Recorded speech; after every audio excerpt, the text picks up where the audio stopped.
Datanglah ibunya ke Ummah Jamil, ya, lalu ditanya, ya Ummah Jamil, Sayyidina Abu Bakar bertanya kepadamu tentang Rasulullah, bagaimana keadaannya setelah disiksa kemarin. Ya, apa Ummu Jamil tidak mau jawab karena takut. Siapa itu Abu Bakar? Saya tidak ngerti. Karena dia tidak mau jawab, takut nanti kalau jawab mereka tahu-tahu nanti ternyata orang Quraisy. Akhirnya dibawa oleh ibunya Ummah Jamil ke hadapan Sayyidina Abu Bakar. Ini Abu Bakar. Baru Sayyidina Ummu Jamil mau cerita, Rasulullah dalam kondisi salimun wa salihun, dalam kondisi baik-baik saja. Lalu adik-adik, Sayyidina Abu Bakar tidak puas. Saya tidak akan mau makan, saya tidak akan mau minum kecuali saya melihat langsung bagaimana kondisi Rasulullah dalam kondisi lemah, dalam kondisi sedang sakaratul maut. Sayyidina Abu Bakar dibopong oleh siapa? Oleh ibunya untuk ketemu dengan Rasulullah. Sampai ketemu Rasulullah, Sayyidina Abu Bakar mencium Rasulullah, memeluk Rasulullah, baru beliau mau makan. Inilah Sayyidina Abu Bakar. Jadi kalau ada orang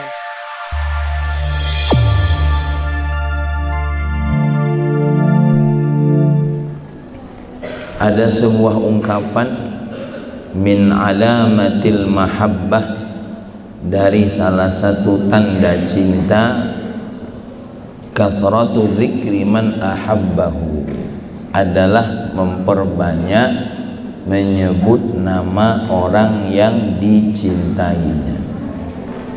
Orang kalau sudah cinta dengan seseorang pasti akan senantiasa menyebut-nyebut nama orang yang dicintai.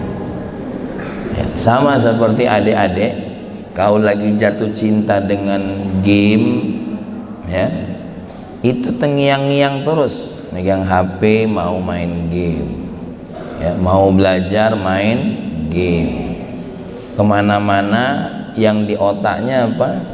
Game. Ada orang yang jatuh cinta dengan belanja, dikit-dikit mau belanja, apa-apa maunya belanja. Kalau seseorang senantiasa berpikir tentang itu tanda dia sudah jatuh cinta. Kalau ada orang yang senantiasa berpikirnya belajar, kalau nengok buku pengen baca, kalau tengok ada video yang bermanfaat pengen tonton, ya, itu tandanya dia juga jatuh cinta. Maka adik-adik kalau memang ngaku cinta dengan Allah, tentu banyak mengingat Allah, ya. Banyak mengingat Allah. Kalau adik mengaku cinta dengan baginda Nabi, tentu banyak mengingat baginda Nabi Muhammad sallallahu alaihi wasallam, ya. Jadi ini tanda cinta. Ini kakak akan cerita tentang bagaimana Sayyidina Abu Bakar. Siapa namanya? Sayyidina Abu Bakar As-Siddiq. Sampai-sampai dalam Al-Quran beliau ini didokumentasikan. Tadi ayat yang kakak baca tadi, ya. Walladzi ja'aka bis-sidqi wa saddaqa bihi ulaika humul muttaqun. Walladzi ja'a bis-sidqi, ya. Dan telah datang orang yang membawa kebenaran, wa saddaqa bihi, dan orang yang membenarkannya. Siapa orang yang membenarkan baginda Nabi? Siapa? Sayyidina Abu Bakar. Ulaika humul muttaqun, mereka yang datang dengan kebenaran, membenarkan kebenaran itu sendiri, merekalah orang-orang yang bertakwa. Ulama menyebutkan yang disebut dalam Al-Quran di sini adalah Sayyidina Abu Bakar. Apa saja yang datang dari baginda Nabi, dia selalu berkata sadaqta, sadaqta, sadaqta, sadaqta. Sampai peristiwa urusan Isra Mi'raj, Urusan di mana sesuatu yang tidak masuk akal manusia zaman dulu. Kakak kemarin umroh, terbang dari Jakarta menuju Doha. Doha itu adalah salah satu daerah yang ada di negara Qatar, Doha namanya. Ya, itu 8 jam. Dari Doha kakak terbang ke Madinah, itu sekitar 2,5 jam. Dulu zamannya Abu Jahal, Abu Sofyan, abu-abu yang lain, itu tidak ada kecepatan sehebat itu. Mekah dengan Palestina disebutkan dalam kitab Ad-Dardir, itu biasanya ditempuh dalam 1 bulan atau 2 bulan dengan kendaraan yang tercepat, yang saat itu kendaraan tercepatnya apa? Kuda. Tidak ada kendaraan yang tercepat seperti sekarang ini. Jarak Mekah dengan Madinah itu 600 km, ditempuh dengan waktu 5 jam. Kalau mobil kecil, mobil bagus, itu bisa ditempuh dengan 2,5 jam. Zaman dulu tidak ada.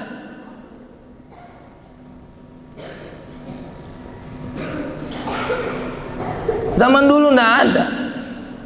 Ketika Isra Mi'raj datang, baginda Nabi subuh-subuh sudah ditahan oleh Ummi Hani. Jangan cerita, nanti orang akan bilang kamu makin gila Muhammad. Kamu cerita tentang Allah yang tidak terlihat, orang sudah bilang kamu gila. Kamu mau cerita tentang Isra dan Mi'raj? Apa kata Ummu Hani? Jangan cerita, nanti orang bilang gila. Sampai ditarik sorbannya Rasulullah sampai jatuh. Rasulullah tidak mau, saya harus menyampaikan cerita ini. Ya. Kemudian ketika didengar cerita, hadir di situ Abu Jahal. Jadi Abu Jahal dari dulu rajin ngaji. Abu Jahal dari dulu rajin ngaji. Kata siapa Abu Jahal tidak mau ngaji sama baginda Nabi? Dia selalu hadir mendengarkan apa yang disampaikan oleh Nabi Muhammad. Salah satunya Isra Mi'raj itu. Abu Jahal dengerin. Dari kemarin Abu Jahal dengerin omongan Muhammad, belum ada yang bisa dijadikan alasan untuk mencaci Muhammad. Subuh ini Abu Jahal hadir ngaji bukan untuk dapat ilmu, tapi untuk mencari kelemahan Rasulullah. Nah, siapa yang hadir cuma tidur, itu ponakannya Abu Jahal. Persis. Kakak bawa ilmu ngobrol, itu ponakannya Abu Jahal. Coba bangunin dulu tuh ponakan Abu Jahal tuh. Abu Jahal.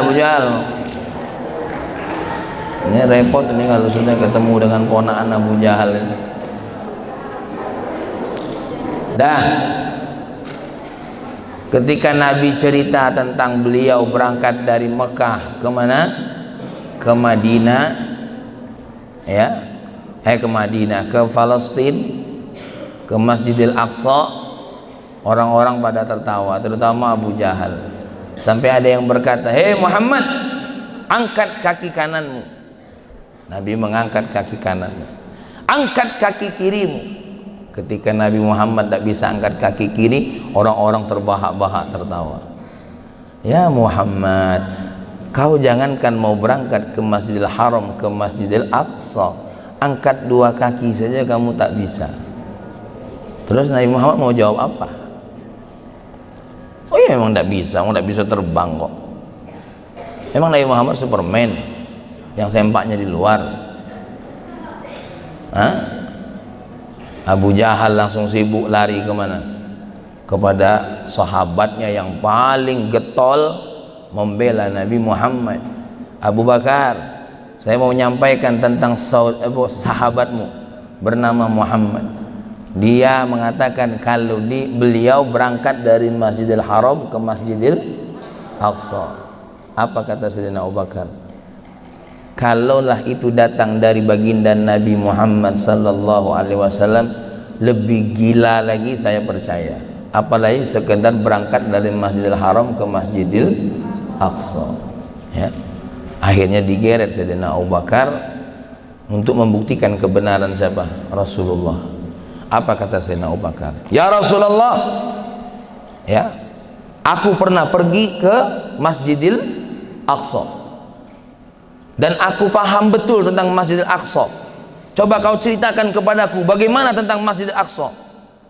Ketika Nabi bercerita tentang Masjidil Aqsa, ditampakkan oleh Allah bagaimana Masjidil Aqsa. Dihitung oleh Nabi jumlah jendelanya, dihitung oleh baginda Nabi di mana posisi pintunya, disebutkan semua. Apa kata Sayyidina Abu Bakar dan orang yang pernah ke Masjidil Aqsa?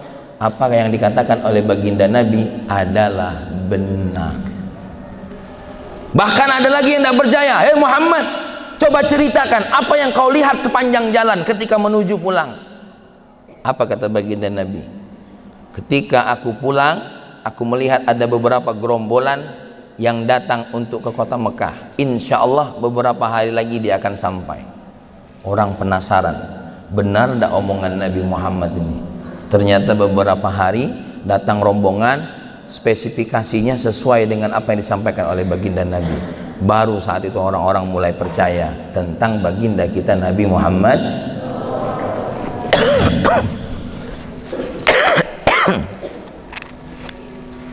Tapi yang namanya Sayyidina Abu Bakar tidak perlu pembuktian itu.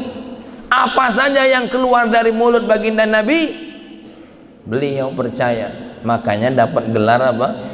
As-Siddiq. Nah, tapi ada salah satu cerita yang sangat mengesankan.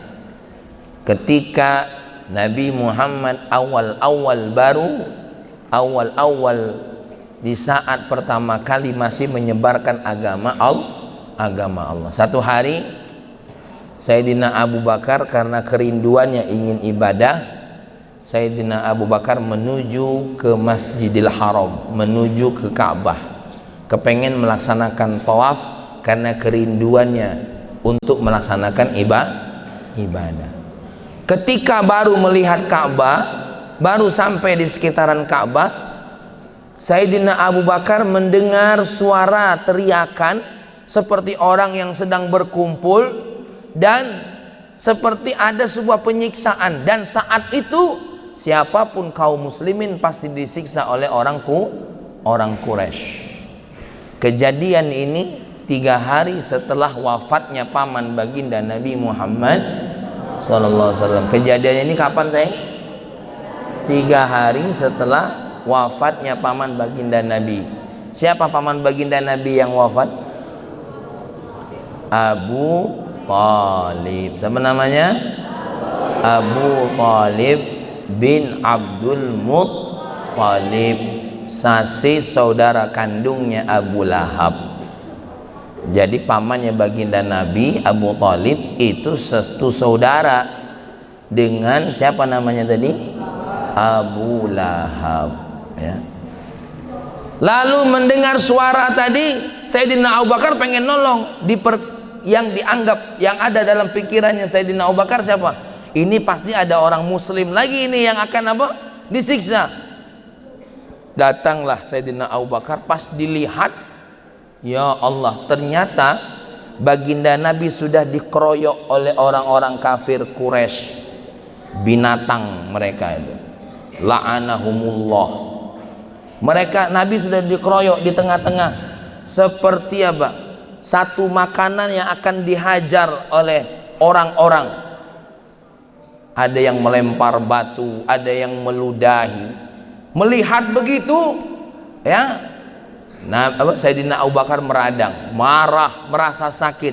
Terlebih lagi Nabi Muhammad sedang dicekek dengan satu pakaian. Siapa yang mencekeknya? Siapa namanya? Ini catat baik-baik, ya.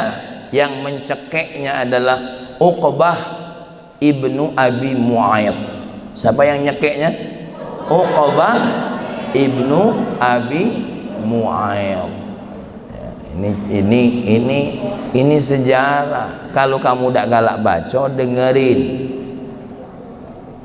Ya. Siapa tadi yang nyekeknya? Uqbah ibnu Abi Mu'ayyid. Ini Nabi sedang dicekek. Nih sebagai contoh, sini Ustaz Minan. Ini baju.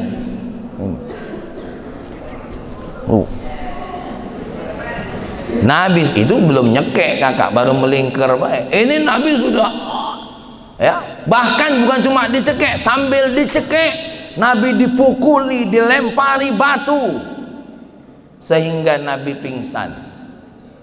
Ya, sebelum Nabi sempat pingsan tadi, apa yang dilakukan oleh Sayyidina Abu Bakar? Beliau teriak, "Ataqtuluna rajulan yaqulu Rabbi Allah." Apakah kamu akan membunuh seseorang yang berkata Tuhanku adalah Allah? Nah, Sayyidina Abu Bakar teriak. Lagi Nabi dikeroyok itu, dia masuk dalam apa? Dalam rombongan orang yang ingin membunuh baginda Nabi tadi. Ditariknya Uqbah ibnu Mu'aid tadi, dilepaskannya dari Rasulullah Sallallahu Alaihi Wasallam. Itu kecintaannya, ya. Diselamatkanlah baginda Nabi Muhammad Sallallahu Alaihi Wasallam, dibawa pulang. Ya, ketika dibawa pulang, Sayyidina Abu Bakar berkata, "Ya Rasulullah, izinkan aku untuk mendakwai kaum Quraisy secara terang-terangan." Ya, Nabi Muhammad mengatakan, "Iya, silahkan." Lalu adik-adik, apa yang dilakukan oleh Sayyidina Abu Bakar? Dikumpulnya beberapa orang kaum muslimin, dikumpulkannya beberapa orang kaum muslimin, diajak pergi menuju Masjidil Haram. Di situ dia menceramai orang-orang siapa namanya? Orang-orang Quraisy, orang-orang jahiliyah tentang Islam, tentang kebenaran Allah. Sampai di sana, ya, apa yang terjadi? Orang-orang Quraisy tidak ada yang terima. Sayyidina Abu Bakar dengan rombongan muslim yang lain disiksa. Lebih parah lagi, Sayyidina Abu Bakar, ya, ada seseorang dari kaum Quraisy yang bernama Utbah bin Rabi'ah. Siapa namanya? Kalau yang tadi Uqbah pakai qaf, ibnu Abi Mu'ayyid. Kalau ini Utbah, ya, Utbah ibnu Rabi'ah. Ya, Utbah ibnu Rabi'ah ini deh mukul Sayyidina Abu Bakar. Dia pakai sendal yang sendalnya itu sendal kasar, sendal yang kuat itu. Dipukulkannya ke kepala Sayyidina Abu Bakar, dipukulkannya ke muka Sayyidina Abu Bakar, sampai muka Sayyidina Abu Bakar itu tidak kelihatan lagi mana bentuknya, mana matanya, mana hidungnya. Kenapa? Karena mengalir dari atas kepala ini darah yang menutupi muka Sayyidina Abu Bakar, sampai-sampai Sayyidina Abu Bakar pingsan. Ya, kemudian, ya, dibawalah Sayyidina Abu Bakar ke rumah ibunya. Ya, ke rumah siapa? Ke rumah ibunya, ibunya yang merawat. Sayyidina Abu Bakar ini adik-adik punya kabilah besar, namanya Bani Taim. Bani apa? Bani Taim. Bani Taim mendengar Sayyidina Abu Bakar disiksa, mereka gerombolan datang menjenguk Sayyidina Abu Bakar. Tapi sampai di sana Sayyidina Abu Bakar ditanya belum bisa jawab karena masih pingsan. Melihat Sayyidina Abu Bakar disiksa seperti itu, Abu Taim bilang, "Kalau sampai Sayyidina Abu Bakar mati, aku akan bunuh manusia bernama Utbah ibnu Rabi'ah." Ya, adik-adik, setelah beberapa hari Sayyidina Abu Bakar sadar. Sayyidina Abu Bakar sadar. Ketika sadar, baru bangun, dia bertanya sama ibunya, "Ma fa'ala Rasulullah sallallahu alaihi wasallam?" Dia bertanya, Rasulullah lagi apa? Dia lupa dengan dirinya yang sedang sekarat. Dia lupa dengan dirinya yang sedang tersiksa. Ya. Lalu ibunya bilang, "Saya tidak tahu apa-apa. Mali ilmun an sahibika." Aku tidak tahu apa-apa, aku tidak ngerti apa-apa, aku tidak tahu bagaimana kondisi sahabatmu Muhammad. Yang saat itu ibunya masih musyrik. Ya, aku tidak ngerti. Ya, dikasihkan makanan, Sayyidina Abu Bakar tidak mau makan. Tidak mau makan. Dikasih minum, Sayyidina Abu Bakar tidak mau makan. Saya nak tahu dulu kondisi Rasulullah. Akhirnya dia minta sama ibunya, is'ali Umma Jamil bintil Khattab, tanya kepada Umma Jamil. Umma Jamil bintil Khattab ini saudaranya atau saudarinya Sayyidina saudari Umar bin Khattab. Tolong tanya sama dia. Datanglah ibunya ke Umma Jamil, ya, lalu ditanya, ya Umma Jamil, Sayyidina Abu Bakar bertanya kepadamu tentang Rasulullah, bagaimana keadaannya setelah disiksa kemarin. Ya, apa Ummu Jamil tidak mau jawab karena takut. Siapa itu Abu Bakar? Saya tidak ngerti. Karena dia tidak mau jawab, takut nanti kalau jawab mereka tahu-tahu nanti ternyata orang Quraisy. Akhirnya dibawa oleh ibunya Ummu Jamil ke hadapan Sayyidina Abu Bakar. Ini Abu Bakar. Baru Sayyidina Ummu Jamil mau cerita. Rasulullah dalam kondisi salimun wa salihun, dalam kondisi baik-baik saja. Lalu adik-adik, Sayyidina Abu Bakar tidak puas. Saya tidak akan mau makan, saya tidak akan mau minum kecuali saya melihat langsung bagaimana kondisi Rasulullah. Dalam kondisi lemah, dalam kondisi sedang sakaratul maut, Sayyidina Abu Bakar dibopong oleh siapa? Oleh ibunya untuk ketemu dengan Rasulullah. Sampai ketemu Rasulullah, Sayyidina Abu Bakar mencium Rasulullah, memeluk Rasulullah, baru beliau mau makan. Inilah Sayyidina Abu Bakar. Jadi kalau ada orang bilang tidak boleh mencium tangan ulama, tidak boleh mencium tangan Rasulullah nolak dicium tangannya, itu kadzab, bohong itu orang. Selepel cintanya Sayyidina Abu Bakar ketemu dengan Rasulullah, dipeluk dan dicium, baru Sayyidina Abu Bakar baru mau apa sayang? Baru mau makan, baru mau minum. Ini salah satu kisah tentang bagaimana cintanya Sayyidina Abu Bakar kepada Rasulullah.